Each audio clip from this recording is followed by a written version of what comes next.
Hello class 9th, welcome to Shiv Vinayak tutorials. आज हम question number 3rd and 4th discuss कर रहे हैं exercise 8.1 and the chapter is quadrilateral. Quadrilateral के कुछ क्वेश्चंस हमने पिछले वीडियोस में भी डिस्कस किए थे जिनमें क्वाड्रिलेटरल्स की क्या थी, प्रॉपर्टीज थी।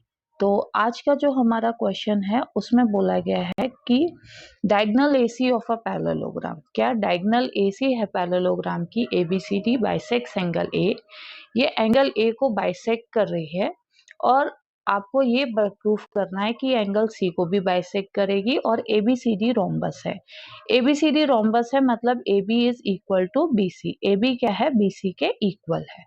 सो अब हम इसको कैसे प्रूफ करेंगे, इसके लिए हमें क्या करना पड़ेगा। क्वेश्चन में बोला गया है ये पैरेललोग्राम है तो एंगल DAC और angle BCA, okay, angle DAC is equals to angle BCA, ये एंगल BCA के इक्वल है। Why? They are alternate interior angles, ये क्या है, ऑल्टरनेट इंटीरियर एंगल्स हैं। फिर angle BAC is equals to angle DCA, angle BAC is equals to angle DCA। क्यों? क्योंकि ये भी ऑल्टरनेट इंटीरियर एंगल्स हैं। तो ये दिया हुआ है कि AC बाइसेक्ट कर रही है एंगल A को, तो angle DAC is equals to angle BAC, angle DAC is equals to angle BAC। तीन कंडीशंस आ गई। अब तीन कंडीशन से क्या हो गया, जो ट्राइंगल है ये तीनों में क्या बोला गया है, एंगल DAC BCA के, एंगल BAC DCA के इक्वल है। तो फर्स्ट, सेकेंड और थर्ड इक्वेशन से एंगल DAC एंगल BCA के इक्वल है, एंगल BAC एंगल DCA के इक्वल है। तो from first second and third, from first second and third equation angle DCA angle BCA के इक्वल होगा। एंगल DCA जो है वो एंगल BCA के इक्वल है, इसका मतलब कि ये इसे बाइसेक्ट कर रही है, AC एंगल C को भी बाइसेक्ट कर रही है। अब हमें प्रूफ करनी है नेक्स्ट चीज। नेक्स्ट में बोला है ABCD इज अ रोम्बस। अब ABCD को रोम्बस कैसे प्रूफ करें, तो उसके लिए क्या करना पड़ेगा, फोर्थ इक्वेशन में से एंगल DAC एंगल DCA के इक्वल है, angle DAC is equals to angle DCA के इक्वल है। फिर उसके बाद DA is equals to DC है, क्या DA is equals to DC है, राइट। तो DA is equals to BC भी हो गया, ठीक है। क्यों है, क्योंकि साइड्स जो होती हैं अपोजिट एंगल्स के वो इक्वल होती हैं। तो DA is equals to BC और AB is equals to CD, ठीक है। DA इज इक्वल्स टू क्या है, BC है और AB is equals to CD। AB किसके इक्वल है, CD के इक्वल है। तो ये दोनों एक दूसरे कॉन्जिक्यूटिव साइड्स क्या हो गए, इक्वल हो गए। इससे AB is equals to BC is equals to CD is equals to DA proof हो गया। इसका मतलब ये जो रेक्टेंगल है ये पैरेललोग्राम रोम्बस है, ओके। ये क्वेश्चन हमारा फुल टू सॉल्व हो गया। अब हमें नेक्स्ट क्वेश्चन पे चलते हैं। नेक्स्ट क्वेश्चन में क्या है, ABCD is a rectangle. ABCD क्या है, एक रेक्टेंगल है with diagonal AC bisects angle A। जो डायगोनल AC है वो एंगल A को बाइसेक्ट कर रही है, C को भी बाइसेक्ट कर रही है।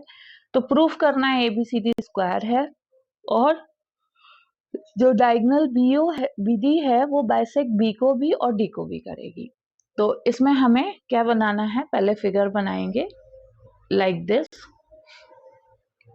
ये फिगर है ABCD। सो ABCD इसमें डायगोनल है।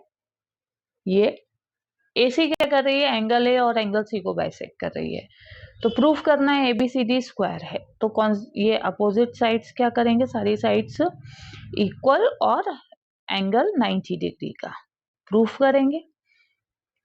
तो angle A is equals to angle C, angle A is equals to angle C, opposite angles half of angle A, ठीक है। Angle DAC is equals to angle DCA, okay. तो इससे क्या हो गया, साइड्स अपोजिट टू, तो इससे CD is equals to DA हो गई। क्यों, क्योंकि जो साइड्स होती हैं opposite to equal sides are also equal. अब D A is equals to B C और A B is equals to C D. D A क्या है? D A is equals to B C and A D is equals to क्या हो गया? C D, right. ये proof हो गया। तो अपोजिट साइड्स क्या है? रेक्टेंगल की इक्वल होती हैं। तो ABCD रेक्टेंगल है जिसकी सारी साइड्स इक्वल हैं। ABCD क्या है? रेक्टेंगल है जिसकी सारी साइड्स इक्वल हैं। तो ये क्या हो गया? स्क्वायर हो गया। क्या हो गया? स्क्वायर। अब हमें प्रूफ करना है BD, ठीक है, BD उसको बाइसेक्ट कर रही है कि नहीं। तो उसके लिए हम क्या करेंगे? दूसरे तरीके से इसको सॉल्व करेंगे। कैसे? देखिए, अब इसमें क्या है कि ट्राइंगल लेंगे BCD। ओके, हमने क्या लिया? ट्राइंगल BCD लिया। तो उसमें BC इज इक्वल्स टू क्या है? CD है। BC is equals to CD, angle CDB is equals to angle CBD। Angle CDB, angle CDB is equals to angle CBD। Okay, ये था। तो एंगल्स क्या हैं? अपोजिट हैं इक्वल साइड्स के। Angle CDB is equals to angle ABD। Angle CBD is equals to angle ABD। क्यों? Alternate interior angles, these are what? Alternate interior angles. तो angle CBD is equals to angle ABD। Angle CBD angle ABD के equal हो गया। इसका मतलब BD क्या कर रही है? बाइसेक्ट कर रही है एंगल C को। BD क्या कर रही है? एंगल D और एंगल B और D को बाइसेक्ट कर रही है। सो इस क्वेश्चन में, इन दोनों क्वेश्चंस में हमें क्वाड्रिलेटरल से रिलेटेड प्रॉपर्टीज यूज करके क्वेश्चंस को सॉल्व करना था। आई होप आपको समझ में आया होगा। जाते जाते वीडियो को लाइक, शेयर और सब्सक्राइब जरूर करिएगा, क्योंकि आपके इम्पोर्टेंट कंटेंट्स के वीडियोस हम अपलोड करते रहते हैं। Till then, bye bye, take care.